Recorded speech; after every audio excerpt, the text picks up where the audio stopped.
Yo, so what is up guys?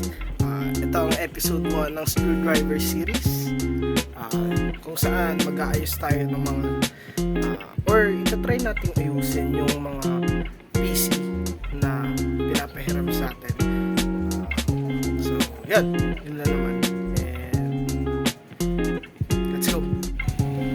So ayun, ito yung PC ng church mate natin. So ang sabi sa akin hindi daw siya nag-boot. So ang alam ko lang dito, sinearch yung motherboard, pinakita sa akin through pictures, yung siguro ilalagay ko lang dito. Ang PC niya is Intel socket 775, which is probably Core 2 Duo to.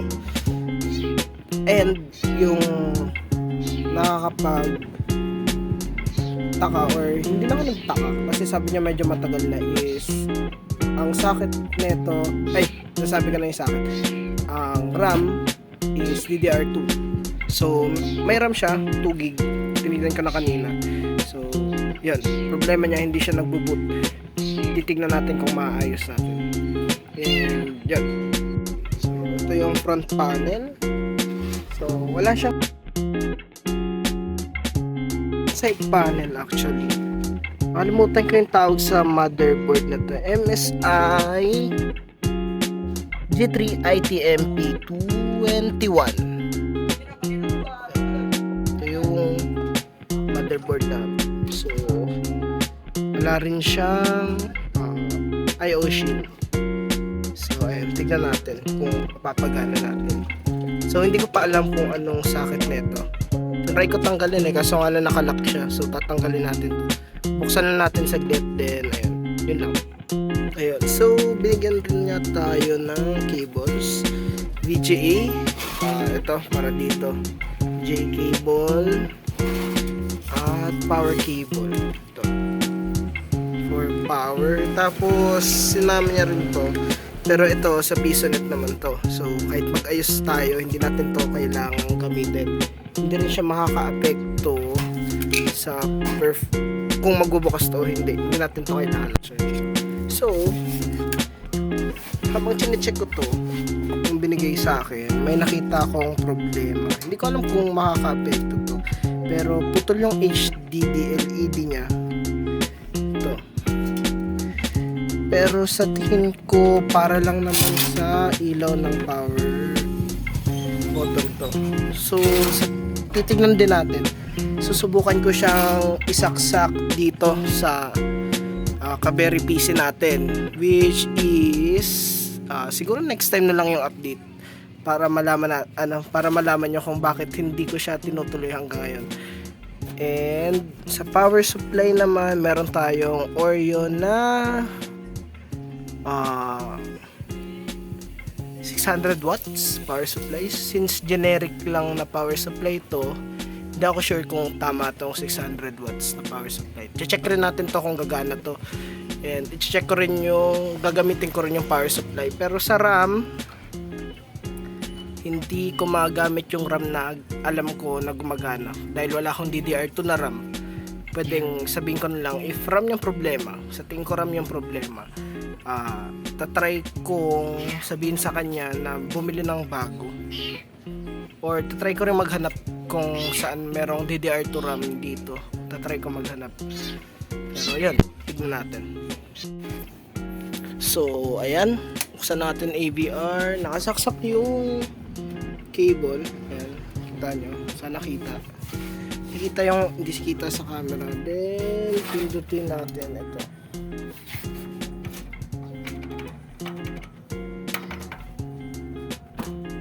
Okay. So, hindi siya nagana. Hindi siya nabukas. So, dalawa sa tingin ko, dalawang problem yung naiisip ko actually. So, una,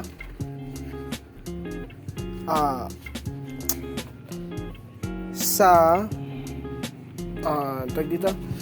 dito sa front panel, ayaw mag-ground sa front panel or power supply, tignan natin. And yan. So, ay, shucks. Nandito yung power supply natin. Tapos, yan, nakaroute na lang dyan yung mga cable. So, kailangan lang masaksak natin ito gamit tong AVR na nakadiretso na dito. Nakasaksak na. And ayun yung kaberi. So, ayun. Tignan natin. Sasaksak ko. Wait. Sasaksak ko na siya.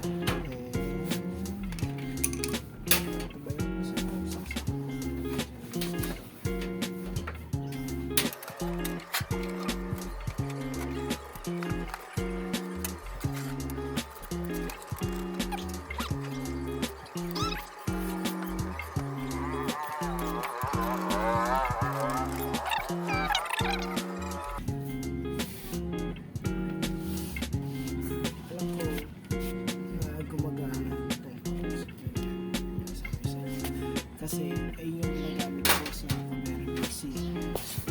Probably somewhere dito or may short. Kaya putol din to. Kasi as in wala eh. Ito power LED to. Wait. Nasaan yun?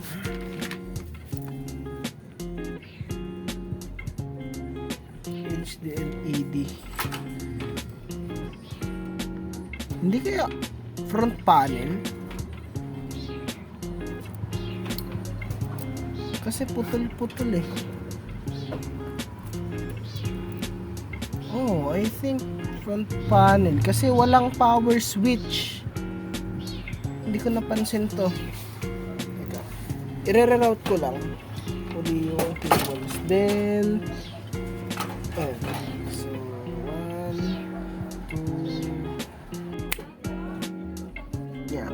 So, power supply talaga yung problema. Kasi ayaw mo bukas eh. Ano? Oh! Umikot! Okay, umikot. Yan, so, pinilter siya ng CMOS na nung umagaan. Tapos, lipat yung RAM. Try na rin yan. Ganun.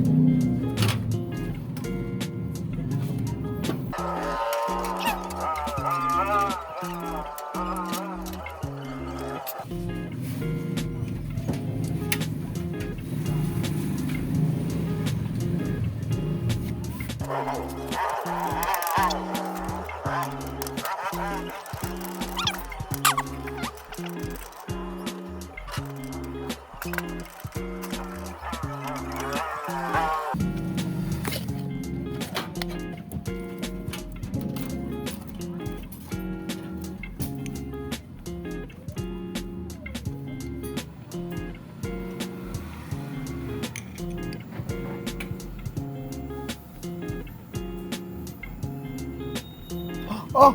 Oh! Nag-boot! Nag-boot! Nag-boot siya! Ayan, natin.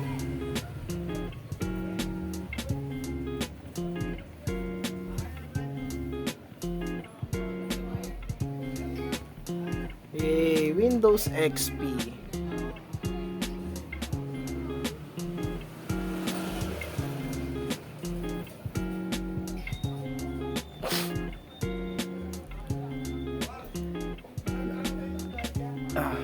Shams.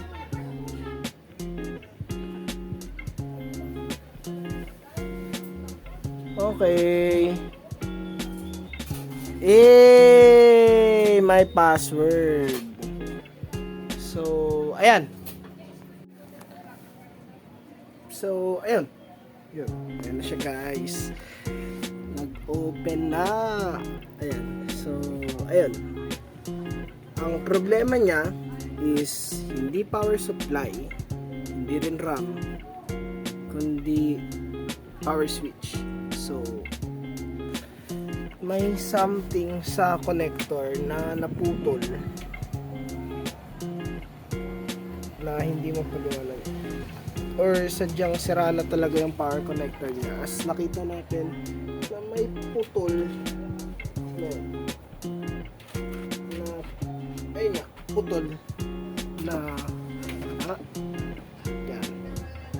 So may putol na part sa front panel. Ito, yung HDD LED. So ayun. Yun lang naman ang problema niya. So pwede pa magamit na siya. Kaso nga lang kailangan gumamit ng screwdriver para ma-on siya. So yun lang. So if nagustuhan niyo yung video, like, share, or subscribe sa page ko. So yun. See you guys next time.